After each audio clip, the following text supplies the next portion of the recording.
antibodi harusnya menghancurkan virus, ya kan? Tetapi ini bukan menghancurkan virus, tetapi menghancurkan antibodi yang menghancurkan virus. Keren kan? Kemarin, jadi virus ini ya.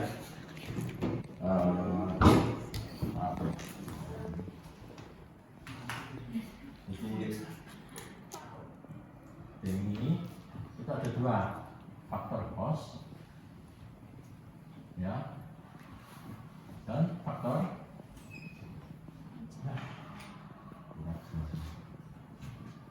punya nggak nih? Faktor virusnya ya. Astaga, sorry.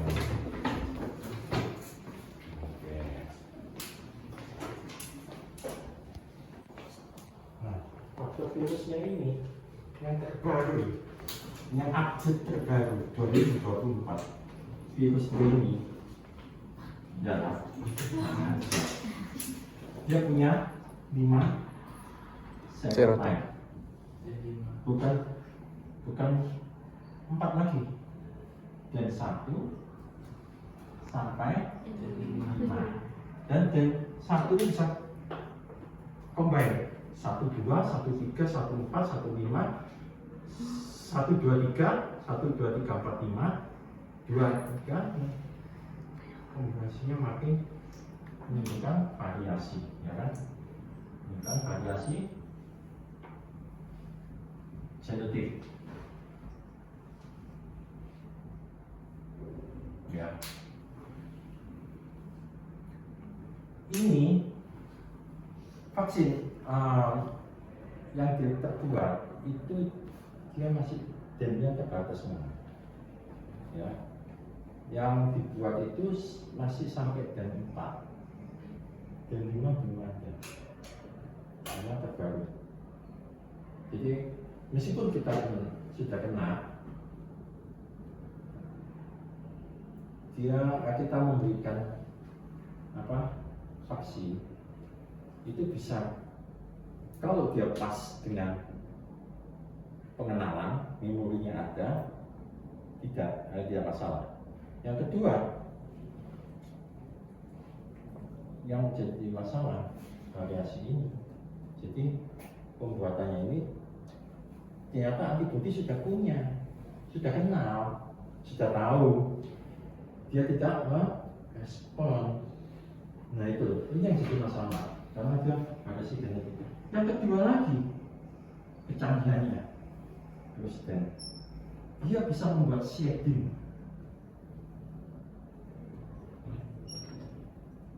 Heparan sulfat, siapa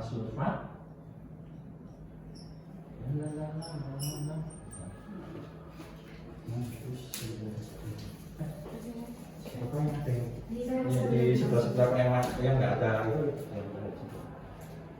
heparan sulfat proteoglikan, dia mantaunya ini shadingnya sama dengan bakteri.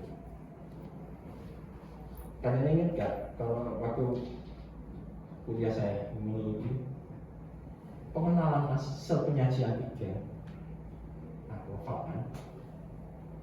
Makrofag. Ya, seharusnya virus ini itu dikenal makrofag melalui toll-like reseptor atau TLR7 dan 8. Tetapi sayangnya dengan adanya shading ini, shading sulfat,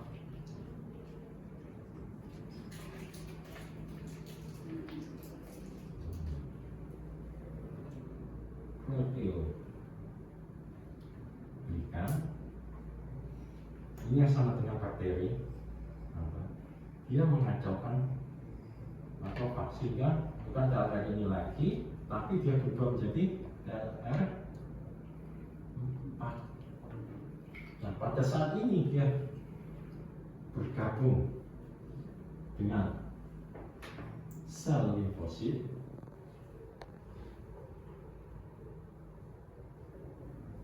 yang makrofagnya ya, di sampingnya jati ini makrofagnya. Yang makrofag multifungsi, ya, dia membentuk MHC. Kesalahannya bisa menjadi MHC kelas 2. Dan yang di sini reseptornya menjadi berubah menjadi CD dikendalikan. Atau kalau ini MHC kelas 3 menjadi aktivasi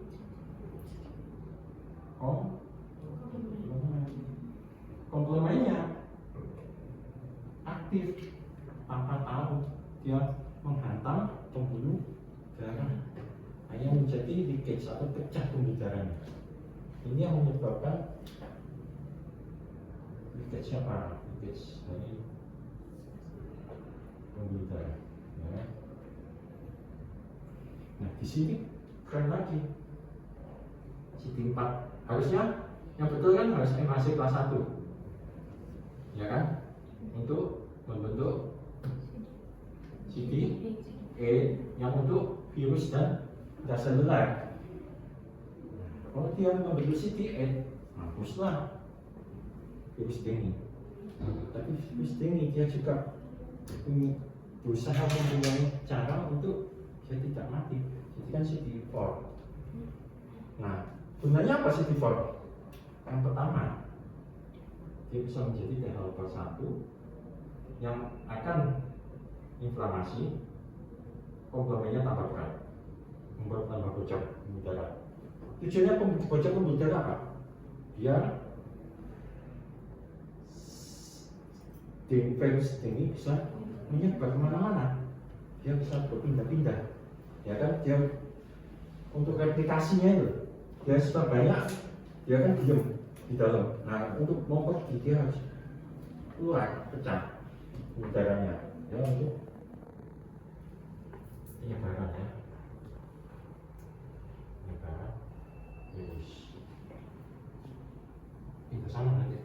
Saya mau tanya yang kedua, yang menjadi tahap dua. Tahap kedua, satu sisi dia bisa menonaktifkan makrofag sehingga dia bisa menjadi antiinflamasi yang tujuannya inflamasi, tujuannya makrofag menghambat, ya ini dalam menghambat makrofag, memperbaiki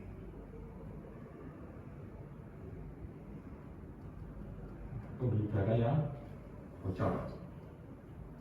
Yang kedua, dia membentuk antibodi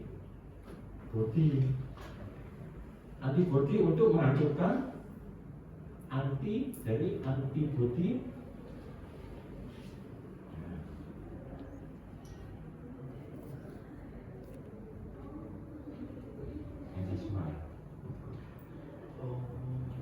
tubuh sudah pasti otomatis sudah keluar, sudah ada, bahkan ada yang sedikit sudah ada.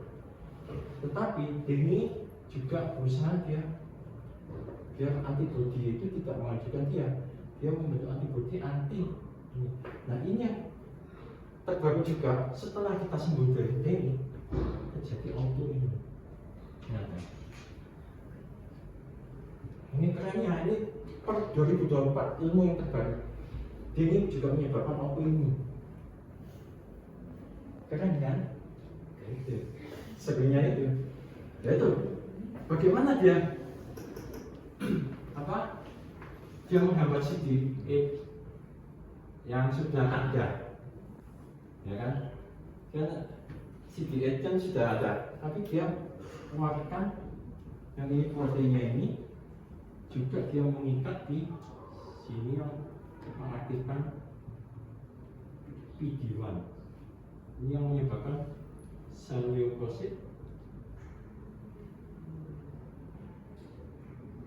langsung apoptosis, mereka perintah untuk bunuh diri sendiri. Sama yang kedua ada CB40L. Nah, ini yang mengaktifkan T regulator. Jadi begitu ini aktif, ini aktif, ini jadi berhenti kerja. Suruh berhenti kerja, suruh bunuh diri. Ada perintah untuk bunuh diri. Itu yang mainnya di sini. PD1 dan sini. Ini ada reseptor itu. Kanker juga bermain di sini. Dengan protein ini. Ini yang saat ini yang ditemukan ini yang dapat penghargaan Nobel. Karena dia bisa menemukan ternyata virus ini mempunyai protein ini.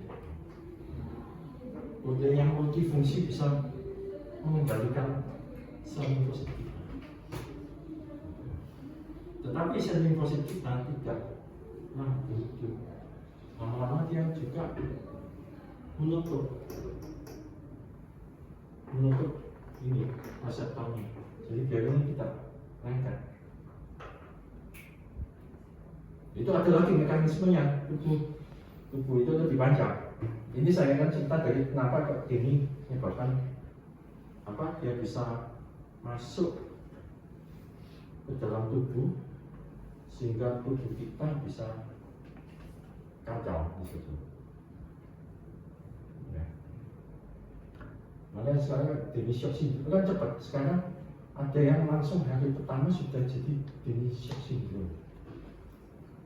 Ada.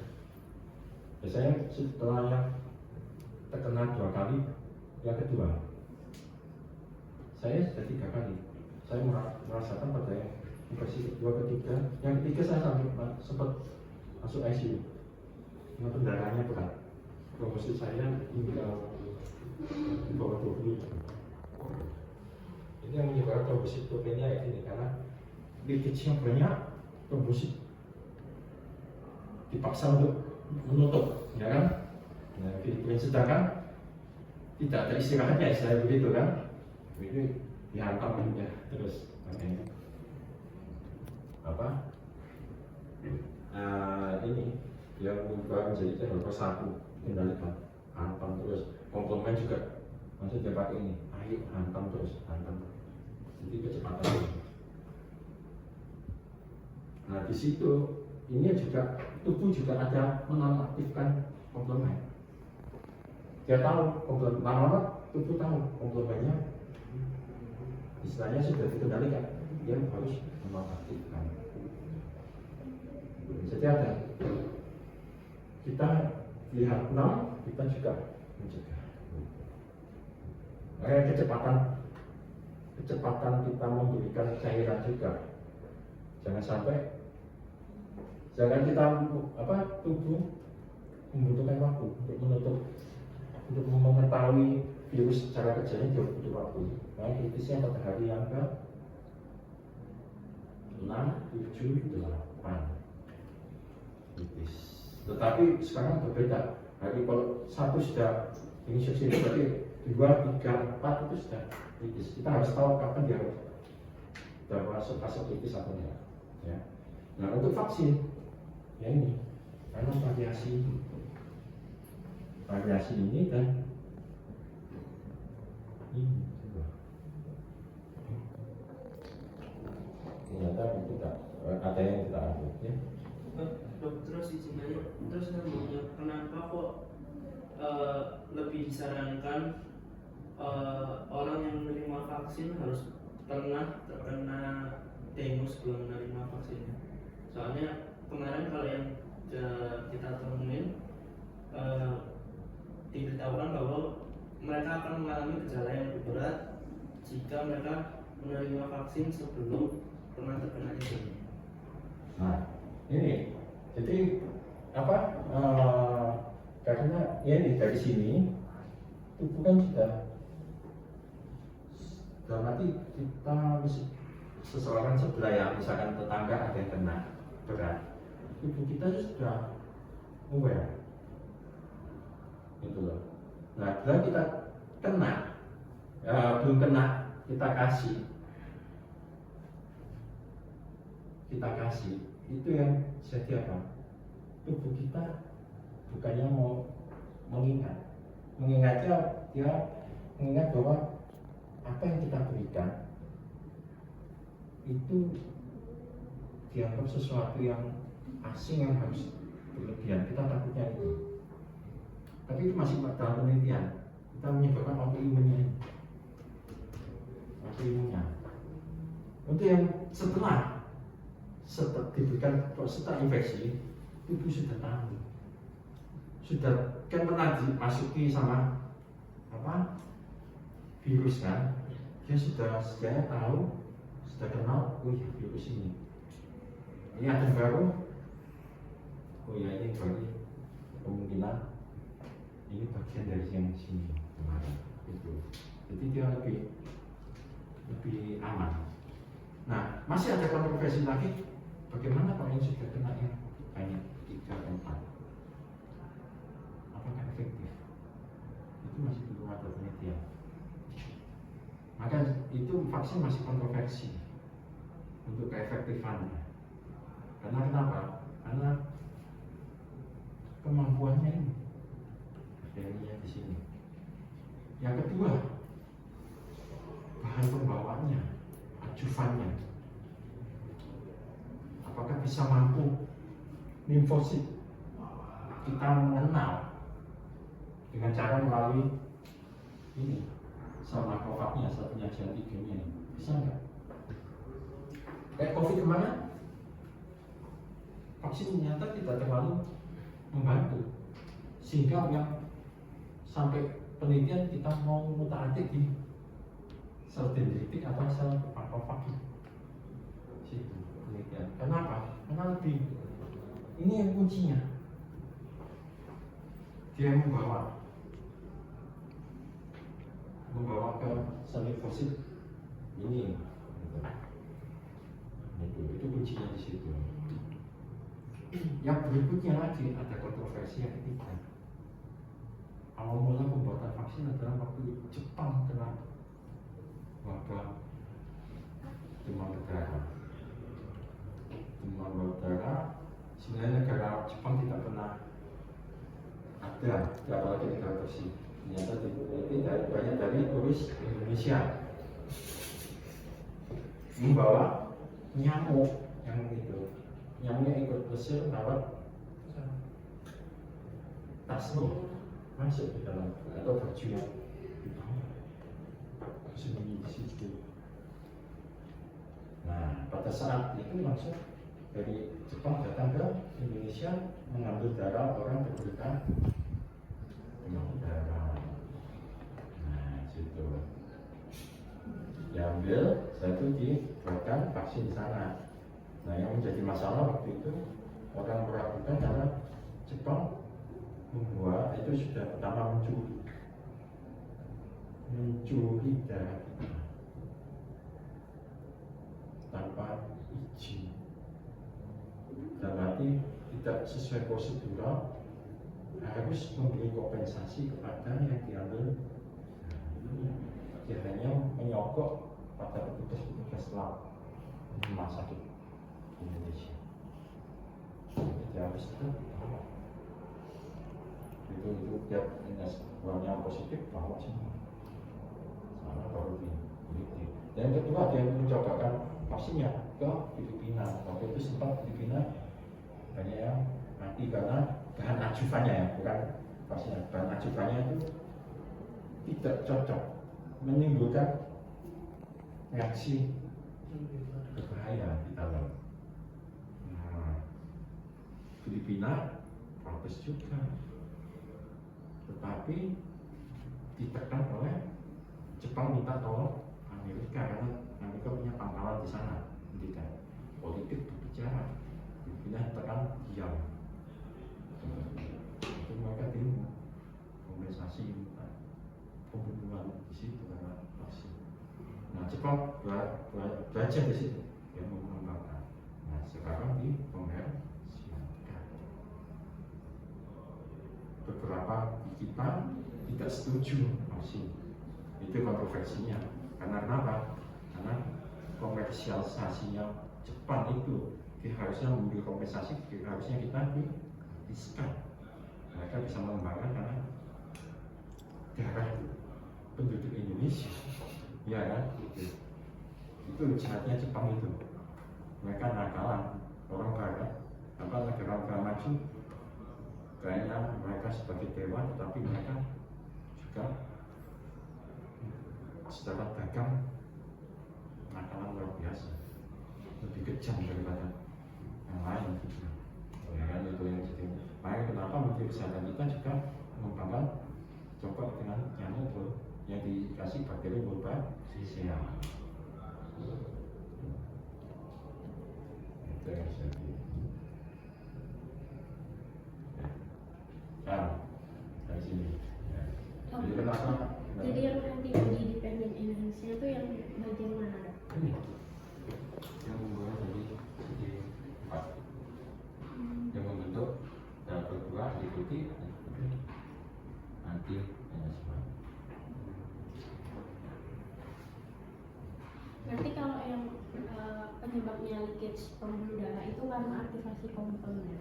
Aktivasi komplement di sini sama dari CD4 jadi dalam satu, makanya dia lebih kuat.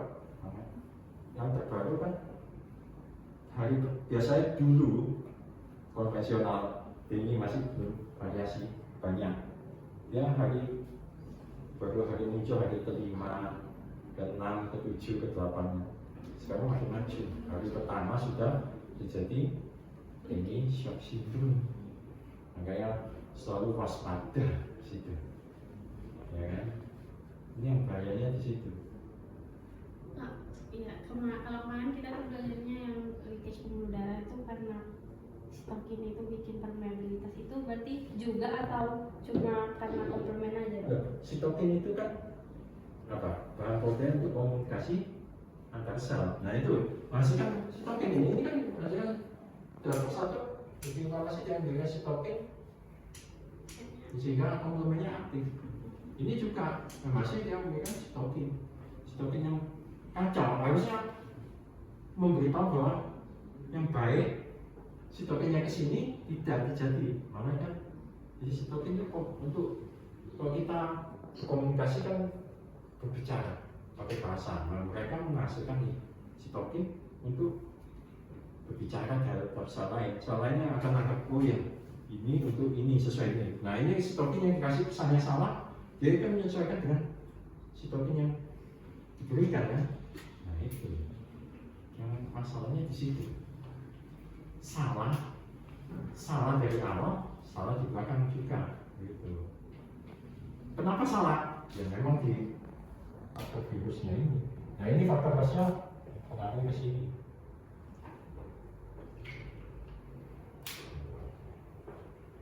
Ya kan kemarin yang akhirnya kan kalian kan bingung kan? Ya ada faktor virusnya atau nah ini saya jelaskan ini.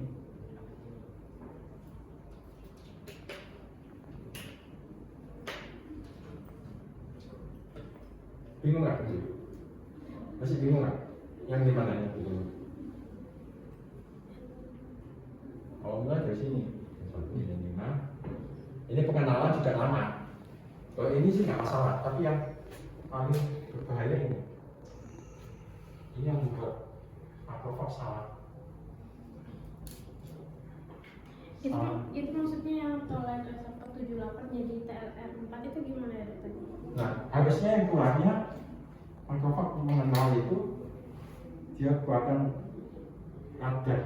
radarnya itu TLR 7 dan 8 ini yang nanti masuk ke ini jadi MHC kelas 1. Tetapi karena ini tidak ada apa dia berubah menjadi MHC kelas 2 dan kelas 3. Ya. Jadi ini sebenarnya bisa berniat gitu ya, yang MHC sama ini. Ini tuh maksudnya Ini ini. kan Tapi kunci saya bisa nyatu. nyatu nyatu dari begitu klak, ini nggak bisa keluar. Hanya ini dia dapat perintah, oh masih keluar, ya berubah jadi 8. Jadi 4. Kalau ini buat MHC kelas 1, saya punya jam 3 ya, jadi langsung berubah aja keluar. Jadi CD 8. Karena kesalahan dari satunya jam 3 Microsoft-nya. Microsoft kan nggak bisa membedakan ini virus atau apa. Dia cuma lihat dari mantolnya, apakah lipopolisaccarida atau kalau misalkan dia nggak punya, atau envelope-nya atau speknya kalau pada COVID itu kan speknya ini nilai yang tebal-tebal jarumnya itu. Ada yang nggak punya dinding, dia lihat di dalamnya RNA atau DNA. Sebenarnya virus DNA ini tidak punya envelope, bisa dikenal, makanya dia bisa biasanya 78. Tetapi karena dia dikenal, istilahnya bajunya terlalu tipis, lama-lama saya kenal. Ini juga yang membuat ibaratnya menjahit buatan mantel yang berbeda, yang tebal sekali untuk kamu fasenya dan dia harus bisa mengendalikan. Kalau tidak mengendalikan, bisa dia. Jadi dokter, proses ini semua itu terjadi di infeksi primer atau sekunder atau keduanya? Kalau yang ini dia bisa primer, bisa sekunder. Biasanya jarang yang primer, yang sekunder. Kalau primer dia langsung awal, biasa tidak terlalu reaktif dulu. Makanya virusnya nggak terlalu membuat ini dulu. Tetapi kalau infeksi sekunder kan sudah ada antibodi, sudah CD8 sudah siap, sudah ada memori. Tapi tidak menutup kemungkinan ada infeksi primer, tapi masih lebih banyak persentasenya pada yang infeksi sekunder. Oleh karena kenapa? Karena dia tubuh sudah siap, sudah tahu bahwa kalau ada infeksi yang sama akan dihancurkan, ada memorinya. Tetapi kalau yang pertama biasanya kalau dia belum ada memori yang masih diam, makanya kalau saya itu mau tinggi apa, karena masih pengenalan, tahap pengenalan dari ini baru ke adaptif. Itu kan butuh waktu, tidak bisa dalam waktu sekian detik langsung muncul. Kalau yang sudah sekunder sekian detik dia langsung bisa respon. Ya, paham. Nah dokter, berarti kalau misalnya infeksi primernya disebabkan DNV1, nah udah ada antibodi untuk DNV1, terus nanti ada serotype DNV2 nyerang infeksi sekunder. Nah itu antibodi untuk DNV1 itu apa sih DNV2 ini ngebuat proses kayak gitu dokter? Maksudnya dia ngebuat shading dari heparin sulfat proteoglikan itu? Bisa ya, bisa tidak. Kalau dia masih bisa membuat varian lain, dia mencoba varian dulu. Ada dua kemungkinan. Oh, kalau misalnya yang nyerang varian lain, jadi nggak perlu si varian itu nggak buat itu. Tapi kalau variannya, dia kan virus juga tahu. Oh, dia belum kenal. Ini saya satu sudah kenal, saya ubah atau variasi. Kadang tubuh bisa sudah mengenal langsung berbagai varian. Dalam arti dia sudah memperkirakan, bisa memprediksi bakal ada varian lain. Varian lagi. Bisa ubah genetik ini pasti ada yang limfosit T ya, itu hebatnya apa? Dia bisa menyensor per asam amino, perkecil unitnya.